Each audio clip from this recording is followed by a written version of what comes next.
हम सबको शांति बहुत पसंद होती है। ये एक ऐसी चीज़ है जिसके लिए दुनिया का हर व्यक्ति तलाश करता है। कहीं तो ऐसी जगह हो जहाँ शांति मिल जाए। कुछ लोग ऐसे होते हैं जो इस शांति को ढूंढ लेते हैं और फिर कभी भी इस शांति से दूर नहीं रह पाते। परंतु हम में से बहुत से लोग ऐसे हैं जो इसे ढूंढने की नाकाम कोशिश करते हैं, पर फिर भी ऐसा होता है, सारी कोशिशों के बाद शांति नहीं मिल पाती। आज इसी शांति मिलने से संबंधित एक कहानी की चर्चा करेंगे, जहां हमें मौन रहने की महत्ता का पता चलेगा। नमस्कार दोस्तों, आपका स्वागत है मेरे चैनल यूनिवर्स ऑफ बुक्स में। मेरे चैनल को इतना प्यार देने के लिए आपका बहुत बहुत धन्यवाद। शुरू करते हैं। एक बार एक व्यक्ति एक गुरु के पास जाते हैं और उनको अपनी परेशानी बताते हैं। उनका कहना होता है कि वो शांति की तलाश कर रहे हैं, परंतु शांति कहीं नहीं मिलती। मैं अपने घर में रहने वाले लोगों से भी बहुत परेशान हूँ। वो पूरा दिन चीखते हैं, लड़ते झगड़ते हैं, चिल्लाते हैं और बहुत ज़्यादा बोलते हैं। मैं समझ नहीं पा रहा हूँ मैं क्या करूँ। जब वो बोलते हैं तो मैं भी जवाब देता हूँ और बहुत बोलता हूँ, क्योंकि मुझे लगता है जब सब लड़ रही हैं तो मैं क्यों चुप रहूँ। और इसके बाद मेरी शांति और भी भंग हो जाती है। मैं जितना ज़्यादा कोशिश करता हूँ चुप रहूँ, मैं उतना ही ज़्यादा बोलता जाता हूँ। गुरु इसको समझाते हुए एक कहानी बताते हैं। उनके गुरु का एक शिष्य था जो बहुत ज़्यादा बोलता था, हर बात में शेख ही बघारता था। जब देखो फालतू बातें करता था और लोगों को अपनी बातों में लगा लेता था। उसको कोई भी बात पता लगती तो वह अपने तक नहीं रख पाता था। उसको वह एक बात कम से कम 10 लोगों तक पहुंचानी होती थी। एक से बुराई करता, दूसरे से बुराई करता और पूरा दिन अपना बड़बोलेपन की वजह से इन्हीं कामों में बिताता था। हमेशा अपनी तारीफ करता और गुरु के सामने यह दिखाता था कि उससे ज़्यादा बुद्धिमान व्यक्ति तो कोई है ही नहीं। अपने आप को सबसे अलग मानता था। उसका मानना था कि मेरे जैसा श्रेष्ठ शिष्य तो गुरु को मिल ही नहीं सकता। एक दिन ऐसा हुआ कि गुरु ने अपने सभी शिष्यों को बुलाया और कहा कि तुम्हें कोई ना कोई संकल्प लेना होगा, क्योंकि हम जानते हैं संकल्पों से सिद्धि होती है। गुरु अपने शिष्यों को कोई ना कोई संकल्प लेने को कहते हैं ताकि वो समय के अनुसार अपने संकल्पों से सिद्ध होते जाएं। गुरु का कहना था कि जब हम संकल्प लेते हैं तो हमारी संकल्प शक्ति मजबूत हो जाती है।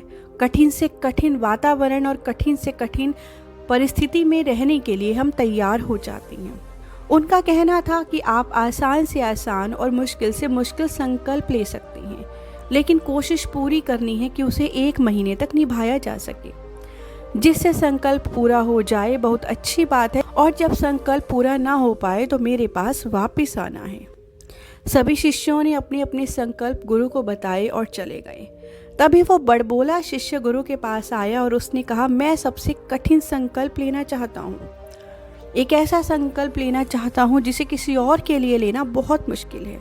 आप मुझे कठिन से कठिन संकल्प दीजिए। गुरु ने कहा, मैं कठिन संकल्प तो दे सकता हूँ, पर क्या तुम उसे पूरा कर पाओगे? कहीं ऐसा ना हो कि वो तुमसे पूरा ना हो पाए, इसलिए तुम संकल्प खुद ले लो। परंतु शिष्य तो बड़बोला भी था और अभिमानी भी। उसने कहा, आप जो भी संकल्प देंगे मैं वो पूरा निभाऊंगा।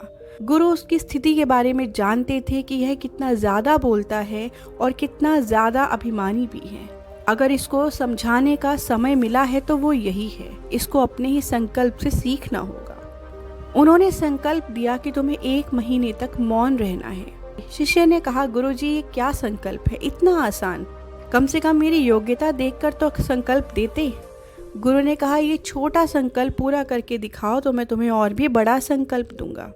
यह सुनकर गुरु के पास से शिष्य चला गया और अपनी कुटिया में गया। शुरू में चुप रहना बहुत अच्छा लगा यह संकल्प तो अभी पूरा हो जाएगा।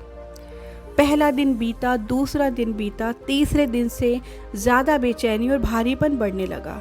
ऐसा लगा मन की कितनी बातें हैं मैं किसी से कह ही नहीं पा रहा। जहाँ आश्रम के सभी शिष्य आपस में बातें कर रहे थे, एक दूसरे के साथ खिलखिला रहे थे, वहीं ये शिष्य अपनी कुटिया में अकेला था। वो बोलना चाहता था, औरों को अपनी बातें बताना चाहता था, पर उसने तो इतना आसान संकल्प ले लिया था जो उसे इतना मुश्किल लग रहा था।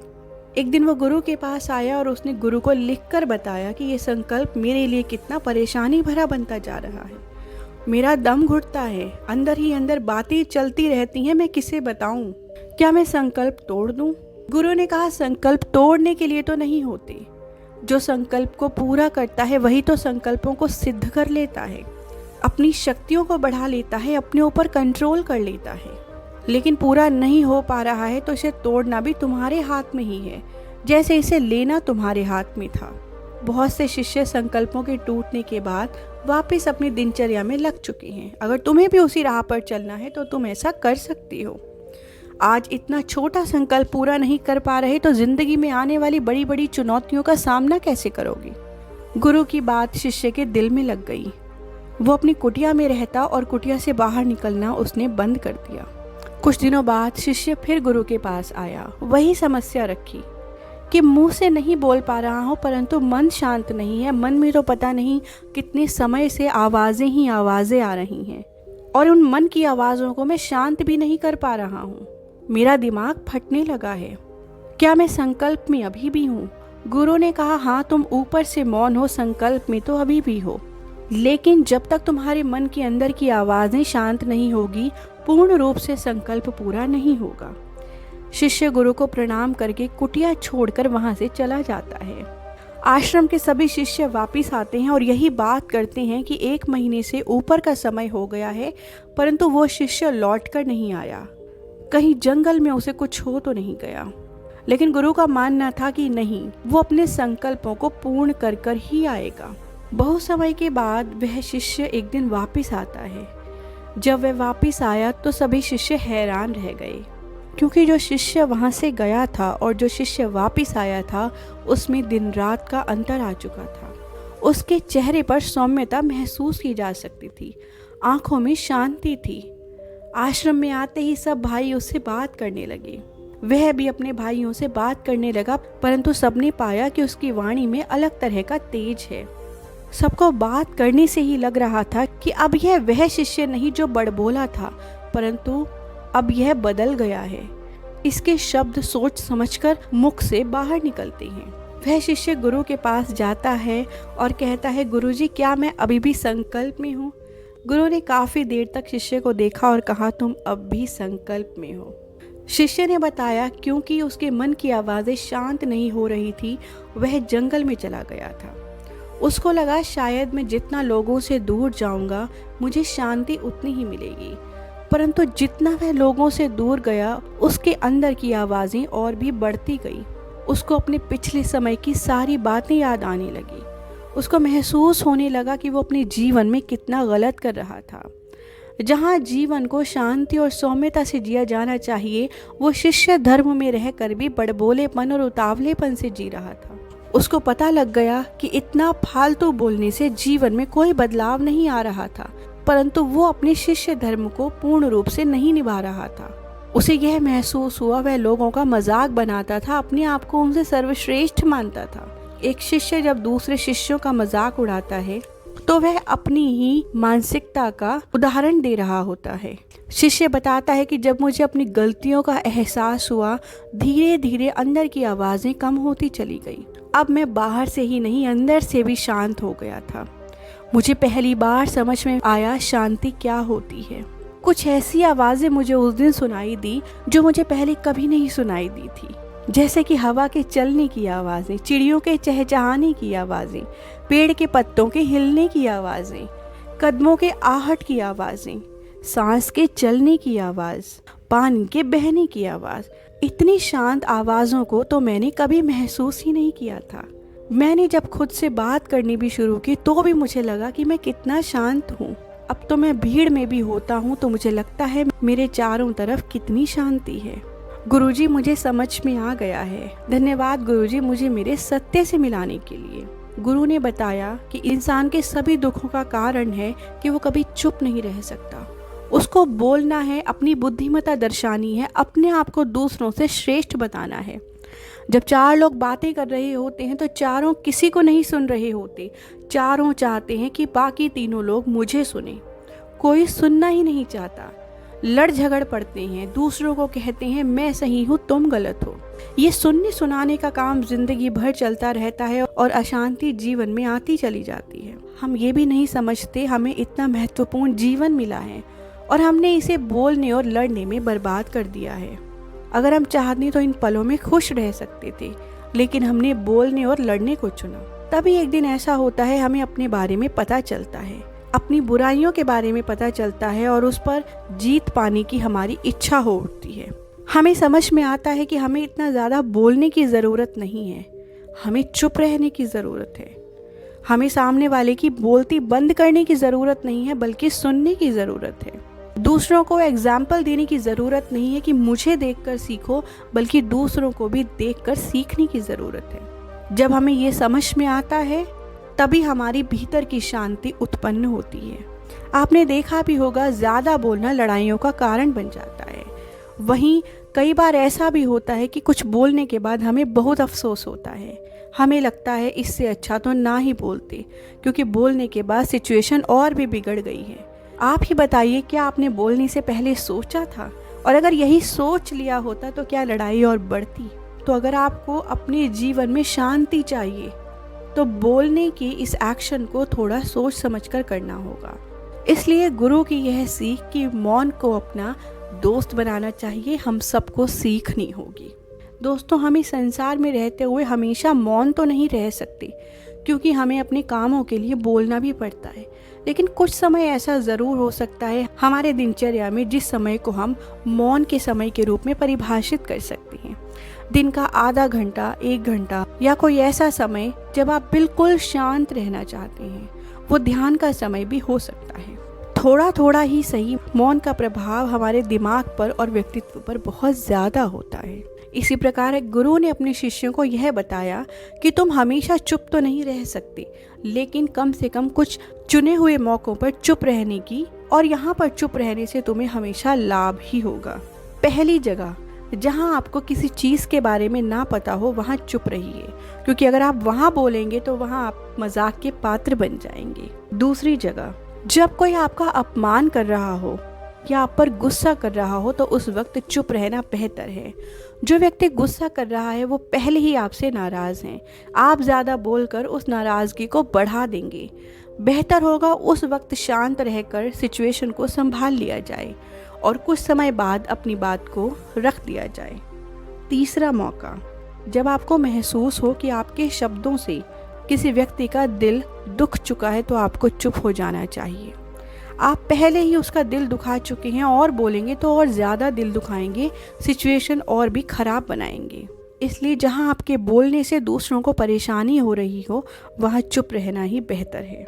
चौथी जगह, जब आपको लगे कि आप जो बोल रही हैं उससे आप किसी दूसरे व्यक्ति के सम्मान को ठेस पहुंचा रहे हैं, तो आपको शांत रहना चाहिए।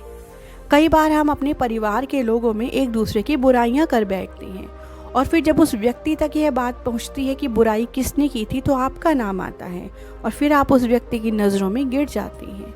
इसलिए किसी के भी प्रति ऐसे शब्द ना कहें कि उसके सम्मान को ठेस पहुंचे। पांचवा मौका, ऐसी जगह जहां आपका कोई लेना देना ना हो, वहां आपको नहीं बोलना चाहिए। कई बार ऐसा होता है कि दूसरे लोगों की लड़ाई में या बातों में हम बीच में आ जाते हैं, हमारा उससे कोई लेना देना नहीं होता, और फिर उसके बाद बलि का बकरा भी हमें ही बना दिया जाता है। दूसरे के मुद्दे पर बोलने के बाद हमें हानि ही मिलती है, उनसे सुनने को मिलेगा, उनसे कुछ न कुछ बुरा सुनने को ही मिलता है। इसलिए अपनी आदत बनाएं, दूसरों के मुद्दों में अपने विचार न रखें। छठा मौका, जहां लोगों की बुराइयां हो रही हों, वहां पर आपको नहीं बोलना चाहिए। आप भी उस बुराई का हिस्सा बन जाते हैं। आप ही सोचिए, जब किसी व्यक्ति को पता चलता है कोई मेरी बुराई कर रहा था और आप भी उसका हिस्सा थे, तो उस व्यक्ति की आपके बारे में क्या अवधारणा बनेगी। सातवां मौका, जब कोई व्यक्ति आपको अपनी परेशानी बताए तो उसको सलाह ना दें। दूसरा व्यक्ति आपको अपनी परेशानी इसलिए बता रहा है ताकि वह बोलकर अपने दिल का बोझ हल्का कर सके।